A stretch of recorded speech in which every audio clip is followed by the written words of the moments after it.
La réponse parfaite de Vinicius Junior, chambré par les supporters de Manchester City. Le Brésilien qui a mis un sacré coup de pression également à son président à propos de son avenir à Madrid. Et Ousmane Dembélé, meilleur joueur du monde en ce moment. C'est l'équipe qui ouvre le débat. Abonne-toi, le journal du foot, ça commence maintenant.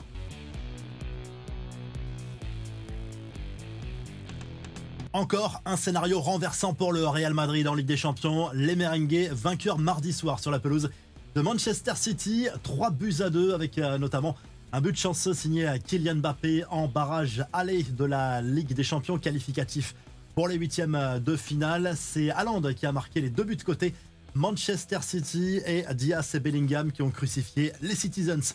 En fin de match, la presse madrilène savoure ce scénario encore une fois renversant à l'image de Marca et As qui saluent la force de caractère des joueurs de Carlo Ancelotti. Les médias anglais, eux, mettent surtout en avant le fait que le coup de grâce a été porté par leur compatriote Jude Bellingham dans le temps additionnel.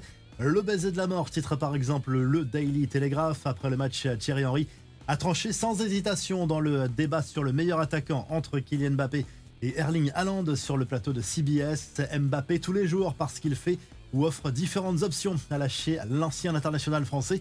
Vinicius Junior, lui, a été la cible de moqueries de la part des supporters de City qui ont déployé un tifo en réponse à ses critiques sur le Ballon d'Or avec une photo de Rodri et les paroles d'une chanson du groupe Oasis que l'on peut traduire par « Arrête de pleurer à chaudes larmes ». Vinicius a pris sa revanche sur le terrain puisqu'il a été élu homme du match grâce à ses 2 passes décisives. Pendant le match, on l'a vu aussi le Brésilien en train de mettre en avant les cuissons des 15 Ligue des Champions remportées par le club merengue, une manière de chambrer là aussi. Et après le match, il a expliqué sur Movistar que ce tifo l'avait encore plus motivé.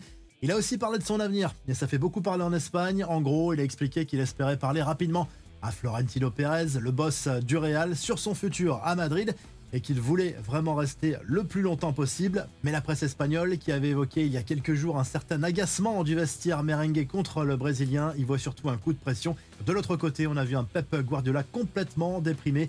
En conférence de presse, notamment le manager de Man City, qui s'est encore griffé le crâne par dépit, a avoué son impuissance du moment après la défaite.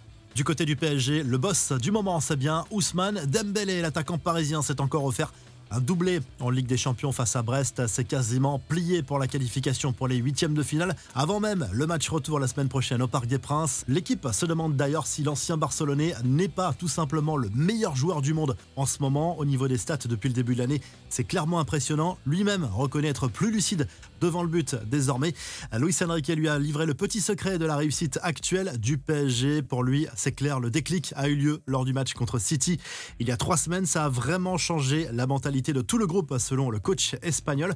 Dans les autres matchs de la soirée, Dortmund a fait un grand pas vers les huitièmes en s'imposant 3-0 sur la pelouse du Sporting Portugal. La Juve a pris un petit avantage à domicile en vue du match retour contre le PSV Eindhoven. Les matchs de la soirée de mercredi, Monaco-Benfica à Louis II à 21h, Feyenoord AC Milan, Celtic Bayern et Bruges Atalanta. L'actu de l'OM avec un départ prématuré, celui de Valentine Carboni, prêté par l'Inter Milan en début de saison, mais qui n'aura quasiment pas joué à cause d'une grave blessure. Le milieu offensif argentin, victime d'une rupture d'un ligament croisé du genou en octobre, rentre en Lombardie. Il n'aurait pas pu rejouer de toute façon avec l'OM. Luis Enrique, lui, s'est exprimé sur la course au titre avec le PSG qui compte 10 points d'avance à 13 journées de la fin du championnat. Ça paraît insurmontable, mais le Brésilien, lui, croit à une folle remontada. C'est ce qu'il a confié lors d'un entretien accordé au quotidien britannique The Guardian, dans lequel il évoque également son avenir. Il est heureux pour le moment à l'OM, mais il ne ferme pas la porte pour le futur pour jouer dans un très grand club.